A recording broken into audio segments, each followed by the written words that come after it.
إن الله وملائكته يصلون على النبي يا أيها الذين آمنوا صلوا عليه وسلموا تسليما الصلاة والسلام عليك يا سيدي يا رسول الله وعلى آلك وأصحابك يا سيدي يا حبيب الله۔ حمد و صلات کے بعد اللہ تبارک و تعالی نے اس کائنات کے اندر بڑی مخلوقات کو پیدا کیا۔ اللہ تبارک و تعالی نے بڑے بڑے طاقتور اور بڑے بڑے مضبوط ڈیل ڈول رکھنے والے جانور اللہ تعالی نے پیدا فرمائے۔ آپ ہاتھی کو دیکھیں،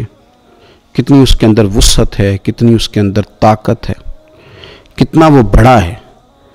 آپ شیر کو دیکھیں، کس قدر زیادہ اس کی دہشت ہے، کس قدر اس کا زیادہ خوف ہے، کس قدر زیادہ وہ بڑا نام رکھتا ہے۔ لیکن ان ساری چیزوں کے باوجود بڑے سے بڑا جانور، بڑے سے بڑا طاقتور جانور اپنا معافی ضمیر نہیں کہہ سکتا، اپنے لفظوں سے کچھ ادا نہیں کر سکتا۔ اللہ تبارک و تعالی نے انسان کو اشرف المخلوقات بنایا ہے، تو اس کے جو اشرف ہونے کی وجوہات ہیں اس میں سے ایک وجہ یہ ہے کہ اللہ نے اسے بولنے کی طاقت دی ہے۔ یہ بات کر سکتا ہے، اس کے دل میں جو ہے اسے بیان کر سکتا ہے۔ اور رب قرآن مجید میں فرماتا ہے الرحمن علم القرآن، فرمایا رحمان نے قرآن سکھایا، خلق الانسان، اور پھر انسان کو پیدا کیا، علمہ البیان، اور پھر اللہ تعالیٰ نے اسے بیان سکھایا، اللہ نے اسے بات کرنے کی قوت عطا فرمائی، اللہ تبارک و تعالیٰ نے اسے نطق دیا، اسے قوت گویائی دی، وہ اپنی بات کہہ سکتا ہے۔ اب کرنے کا کام یہ ہے کہ جو اللہ تعالیٰ نے اپنے فضل سے نعمت عطا فرمائی ہے، قوت گویائی، ہر آدمی کے اندر سپیکنگ پاور نہیں ہوتی، ہر بندہ بات نہیں کہہ سکتا، ایک تو صرف انسان کہہ سکتا ہے، اور انسانوں میں سے بھی بعض لوگ ایسے ہیں جن کے اندر زیادہ طاقت ہوتی ہے بات کرنے کی۔ اب رب تعالیٰ نے جس نعمت کو اپنے فضل سے عطا کیا ہے، اس نعمت کو اللہ تبارک و تعالیٰ کی توفیق کے مطابق انسان کو لے کے چلنا چاہیے، اور اس نعمت کا ادائے شکر یہ ہے کہ اللہ کی رضا کے لیے اسے خرچ کیا جائے، صرف کیا جائے۔ ہمارے ہاں لوگوں کو بولنا آتا ہے تو وہ آداب گفتگو ہی بھول جاتے ہیں، ان کو اسٹیج میسر آتا ہے تو ان کو محسوس ہی نہیں ہوتا کہ یہ جو جملہ تھا یہ اس جگہ مجھے کہنا چاہیے تھا کہ نہیں کہنا چاہیے تھا۔ وہ جب گفتگو شروع کرتے ہیں تو انہیں خبر ہی نہیں ہوتی کہ اس ہستی کے بارے میں مجھے یہ والے لفظ کہہ دینے چاہیے تھے کہ نہیں کہنے چاہیے تھے۔ آداب گفتگو ہی نہیں جانتے، بات کہنے کا سلیقہ ہی نہیں آتا۔ اگر اللہ نے زبان منہ میں دے دی ہے تو دے کے شترے بے مہار نہیں چھوڑا، بلکہ تمہیں کہا ہے، قرآن و سنت نے آداب بتائے، اور میرے نبی پاک صلی اللہ تعالیٰ علیہ وسلم نے تو فرمایا کہ مجھے تم اپنی زبان کی اور شرمگاہ کی گارنٹی دو، میں تمہیں جنت کی گارنٹی دیتا ہوں۔ اس کا غلط استعمال نہ کرنا اپنی زبان کا، سلیقے کے ساتھ بات کریں، آداب گفتگو ملحوظ خاطر رکھیں، آپ کا لب و لہجہ، آپ کا انداز گفتگو بڑا مہذب ہو، بڑا شستہ ہو۔ اور اگر آپ دینی ماحول میں گفتگو فرما رہے ہیں، اگر آپ دین کے معاملات میں بات کر رہے ہیں، پھر تو آپ کو اور زیادہ شستہ بات کرنی چاہیے، پھر تو آپ کا انداز اور زیادہ نکھرا ہوا ہونا چاہیے، پھر تو آپ کے جملے ایسے ہوں کہ جنہوں نے وضو کیا ہوا ہو، پھر تو آپ کا انداز تکلم اس طرح کا ہو کہ اس گفتگو سے بھی لوگ آداب سیکھ لیں، اس بات سے بھی لوگوں کو، آپ کے لہجے سے بھی لوگوں کو تبلیغ ہوتی دکھائی دے۔ بات بندہ کر ہی لیتا ہے، بڑا خوبصورت لفظ ہے ماں، بڑا میٹھا جملہ ہے ماں، اور یہ لفظ کہتے کہتے نا دل کو ٹھنڈک پہنچتی ہے۔ لیکن اگر کوئی اپنی ماں سے یہ کہے کہ وہ میرے باپ کی اہلیہ، ذرا میری بات سننا، تو بات تو یہ بھی درستی ہے، ماں باپ کی اہلیہ تو ہوتی ہے، اس کی وائف، اس کی بیگم تو ہوتی ہے، لیکن وہ کہتا ہے جی میں نے بات تو ٹھیک کی ہے، ابھی بات تو آپ نے ٹھیک کی ہے، لیکن یہ آداب کے مطابق نہیں ہے۔ آپ کا یہ کہہ دینا، آپ نے اگر اپنے والد صاحب کا نام لے کے پکار لیا تو آپ نے کوئی غلط نہیں کیا، آپ نے بالکل صحیح کیا، ان کا نام ہے، ان کے باپ نے رکھا ہے، ان کے شناختی کارڈ پہ درج ہے، ان کے پاسپورٹ پہ لکھا ہے، زمانہ اسی نام سے پکارتا ہے۔ لیکن یہ کہ یہ ادب کے مطابق نہیں ہے، یہ طریقہ درست نہیں ہے، یہ انداز ٹھیک نہیں ہے۔ آپ جملوں کا انتخاب کریں گے، آپ جب بات کریں گے تو خوبصورت کر کے کریں گے۔ آپ کو اللہ نے اگر بولنے کی صلاحیت دے دی ہے تو اس کا یہ مطلب ہے کہ آپ کے زبان کے تیر سے کوئی نہ بچ سکے، نہ کوئی صحابی بچے، نہ اہل بیت نبوت معاذ اللہ محفوظ ہو، نہ ولی محفوظ ہو، نہ درویش محفوظ ہو، نہ علماء محفوظ ہو۔ آپ کو اگر سلیقہ ہی نہیں آتا تو اس کا مطلب یہ ہے کہ آپ نے اپنی زبان کا بے دریغ استعمال کیا، غلط استعمال کیا، درست استعمال نہیں کیا۔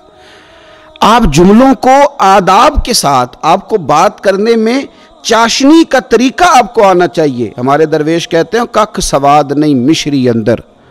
ایسا کھنڈا میں چک ڈٹھیاں،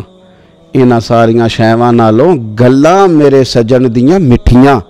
کو تو بات کرنے کا سلیقہ آتا ہے، ان کے تو جملے سن کے لوگ اپنے دل جڑتے محسوس کرتے ہیں، کلیجے میں راحت ہوتی، طبیعت میں ٹھنڈک آتی ہے کہ کسی نے کوئی جملہ بولا ہے۔ نبی پاک صلی اللہ تعالیٰ علیہ وآلہ وسلم کے چچا ہیں حضرت عباس رضی اللہ تعالیٰ عنہ۔ کسی نے پوچھا آپ بڑے ہیں کہ حضور صلی اللہ علیہ وسلم بڑے ہیں؟ بالکل سادہ سا جواب تھا۔ پوچھنے والے کی منشا بالکل سمجھ میں آ رہی تھی، وہ عمر کے بابت بات پوچھ رہا تھا، عمر کے تعلق سے پوچھ رہا تھا آپ بڑے ہیں کہ حضور بڑے ہیں؟ تو سادہ جواب تھا کہ میں عمر میں حضور سے بڑا ہوں،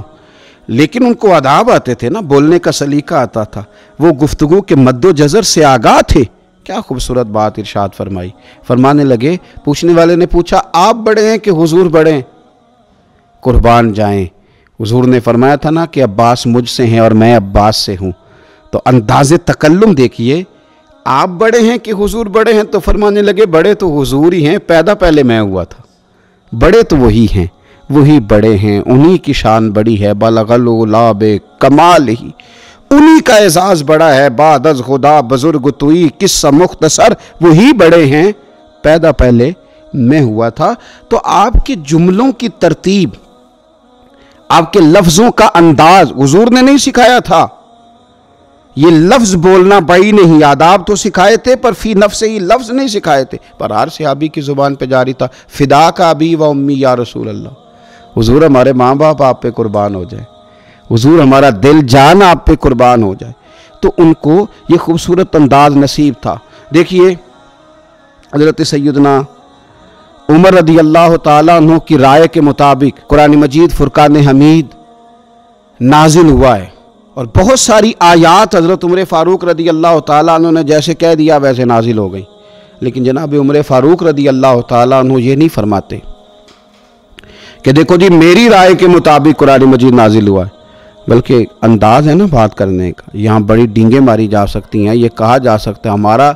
ہمارے تو مشورے کے مطابق کو فیصلہ ہو جائے تو ہم کہہ نہیں دیتے میں نے تو پہلے ہی کہا تھا، دیکھا نا میں کتنا صاحب الرائے ہوں۔ پر حضرت عمر رضی اللہ تعالیٰ عنہ کیا فرماتے ہیں؟ فرماتے ہیں 3 باتیں میرے منہ سے اللہ نے ایسی جاری کر دی ہیں جو میرے رب کی رضا کے مطابق،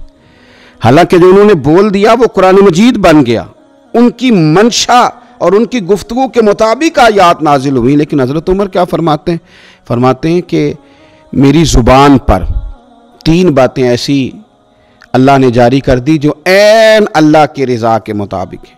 تو بات کرنے کا سلیقہ ہونا چاہیے، لفظوں کا چناؤ ٹھیک ہونا چاہیے، لفظ خوبصورت تراش کے آپ لائیں تاکہ آپ کی جو گفتگو ہے وہ گفتگو سلیقہ مند محسوس ہو۔ ایسے لفظ استعمال نہ کریں کہ محسوس ہو کہ آپ تو بازار میں بیٹھے ہوئے ہیں، یوں محسوس ہو کہ یہ جملہ تو آپ نے کسی ایسی جگہ بیٹھ کے کہہ دیا ہے کہ جو شستہ لوگوں کا ماحول ہی نہیں تھا۔ آپ غور کریں نا حضرت ابراہیم علیہ السلام کیا فرماتے ہیں؟ فرماتے ہیں قرآن مجید ہے، فرمایا وَإِذَا مَرِضْتُ فَهُوَ يَشْفِينِ، جب میں بیمار ہوتا ہوں تو میرا رب مجھے شفا دیتا ہے، جب میں بیمار ہوتا ہوں تو رب شفا دیتا ہے۔ اب بات پر پھر سے توجہ کریں گے کہ بیماری بھی تو اللہ کی حکمت سے ہی آتی ہے، وہ بھی تو رب چاہے تو بندے کے پاس آتی ہے، لیکن یہ نہیں کہا رب بیمار کرتا ہے، فرمایا بیمار میں ہوتا ہوں، بیماری کی نسبت اپنی جانب کر دی اور کہا شفا مجھے میرا اللہ عطا فرماتا ہے۔ شفا کی نسبت رب تعالیٰ کی جانب ہے اور بیماری کی جو بابت ہے تو وہ اپنی جانب ہے۔ معنی کیا ہے کہ تم جب رب رسول کی نسبت کوئی جملہ ادا کرو گے تو تم نے عالی شان جملہ کہنا، عالی شان فکرہ تم نے ادا کرنا، خوبصورت بات تم نے کرنی ہے، جو بہترین لفظ ہوگا وہ تم نے ادا کرنا ہے۔ اللہ نے اگر کسی کو طاقت دی ہے کہ وہ بات کر سکتا ہے، وہ بول سکتا ہے، تو پھر اسے اپنے جملوں پہ ذرا پہرا بھی دینا ہے، اسے پھر تھوڑا توجہ بھی کرنی ہے کہ یہ فکرہ میری زبان سے ٹھیک نکل رہا ہے، یہ جو میں کہہ رہا ہوں تو کہیں ایسا تو نہیں ہے کہ میں اوور کانفیڈنس ہو کے بول رہا ہوں، کہیں ایسا تو نہیں ہے کہ اب میں محسوس کرنے لگا ہوں کہ میں کچھ ہے وہ جو کہہ دوں گا مستند مان لیا جائے گا۔ تو اس لیے اپنے لب و لہجے